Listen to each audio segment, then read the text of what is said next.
Hello guys, welcome back to the HardReset.Info channel. Today I'm going to tell you what to do if your earbuds ASUS ROG Cetra SpeedNova don't respond fully to the touch controls.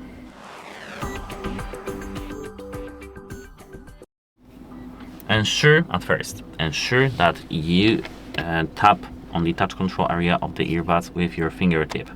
The touch control areas of different earbuds are, here, as you can see, we do have this ROG logo. This is the touch area. If you tap it like this, it will work. But if you are sure that you tap like this and it doesn't work, what I do recommend doing is to at first forget them from your device, either if it's an Android or iPhone, pair them back again and try to use these touch controls. This should work.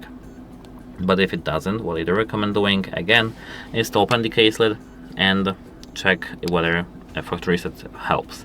Tap 4 times on these touch areas simultaneously on both earbuds, 1, 2, 3 and 4, and they should, as you can see, blink red and go and factory reset itself. And this should fix your issue, but if it didn't, you have to contact device support because your device may be damaged or broken. And that's it. Hope it helps you, and goodbye.